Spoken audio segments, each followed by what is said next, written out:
কল্পনা করুন গ্রীষ্মের এক অলস দুপুর। রাস্তার ধারে অশ্বত্থ গাছ ছায়া মেলে দাঁড়িয়ে আছে। বাতাস ধীরে ধীরে ধুলো উড়িয়ে যাচ্ছে। এই মুহূর্তে সবকিছুই যেন থেমে গেছে। আজ আমরা আলোচনা করব নীরেন্দ্রনাথ চক্রবর্তীর কবিতা ভর দুপুরে। কবিতাটি আমাদের নিয়ে যাবে গ্রামবাংলার এমনই এক শান্ত দুপুরে। চলুন প্রতিটি দৃশ্য দেখে প্রশ্নোত্তরের মাধ্যমে এর মাধুর্য বুঝি। কবিতার শুরুতে আমরা দেখি একটি অশ্বত্থ গাছ। কবি এই গাছটিকে পথিকজনের ছাতা বলে উল্লেখ করেছেন, কারণ এই গাছ তার শাখাগুলো মেলে পথিকদের ছায়া দেয়। এর নিচে ঘাসের ডালচে কার্পেট বিছানো, যা পথিকদের আরামের অনুভূতি দেয়। প্রশ্ন ১। কবি অশ্বত্থ গাছটিকে কি বলে উল্লেখ করেছেন? ১. রাখালের ছাতা। ২. পথিকজনের ছাতা। ৩. গরুর ছাতা। ৪. শিশুদের ছাতা।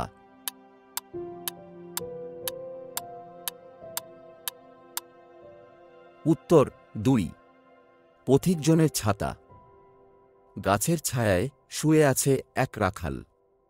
সে আকাশে ভেসে বেড়ানো মেঘগুলোর দিকে তাকিয়ে আছে। মেঘগুলো ধীরে ধীরে আকাশটাকে ছুঁয়ে যাচ্ছে। এটি গ্রামীণ জীবনের সরলতা ও প্রকৃতির সৌন্দর্যের এক নিখুঁত উদাহরণ। প্রশ্ন ২. রাখাল গাছের তলায় শুয়ে কি দেখছে? ১. গরু বাছুর। ২. নদীর নৌকা। ৩. আকাশের মেঘ।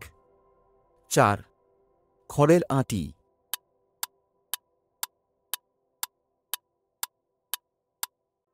উত্তর ৩.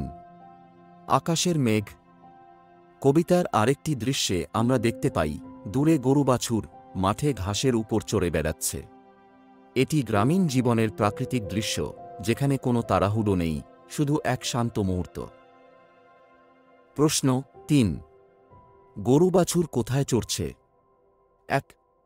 গাছের তলায়। ২. দূরের মাঠে। ৩. নদীর ধারে। ৪. ঘরের পাশে।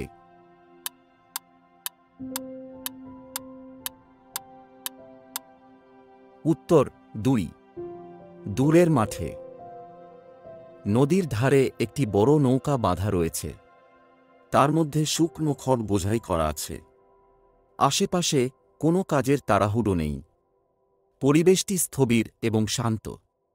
এটি অলস দুপুরের সেই নিস্তব্ধতাকে তুলে ধরে। প্রশ্ন ৪. নদীর ধারে নৌকায় কি বোঝাই করা ছিল? ১. সবুজ ঘাস। ২.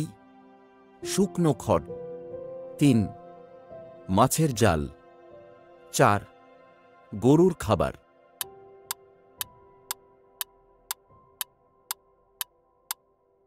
উত্তর ২. শুকনো খড়। এই অলস দুপুরে চারপাশে কোনো জনমানব নেই। সবাই যে যার ঘরে ঘুমাচ্ছে। শুধু বাতাস ধীরে ধীরে মিহিন সাদা ধুলো উড়াচ্ছে। এটি এমন একটি দৃশ্য যা সময়কে থামিয়ে দিয়েছে বলে মনে হয়। প্রশ্ন ৫. ভর দুপুরে মানুষ কি করছিল? ১. নৌকা চালাচ্ছিল। ২. মাঠে কাজ করছিল। ৩. ঘরে ঘুমাচ্ছিল।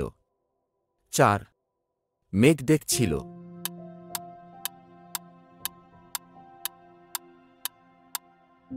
উত্তর ৩.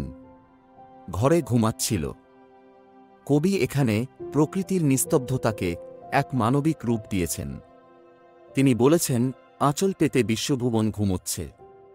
এর মানে শুধু মানুষ নয়, পুরো প্রকৃতিই যেন এই অলস দুপুরে গভীর নিদ্রায় আচ্ছন্ন। প্রশ্ন ৬.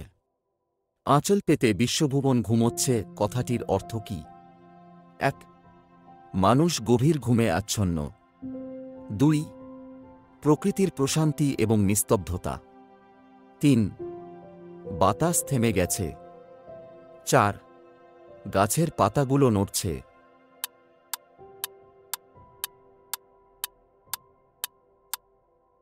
উত্তর 2. প্রকৃতির প্রশান্তি এবং নিস্তব্ধতা।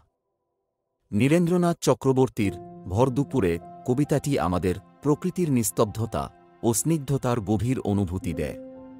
এটি আমাদের মনে করিয়ে দেয় প্রকৃতির প্রতি শ্রদ্ধা এবং ভালোবাসার কথা। প্রকৃতির এই অলস দুপুর আমাদের মনের শান্তি খুঁজে পেতে সাহায্য করে।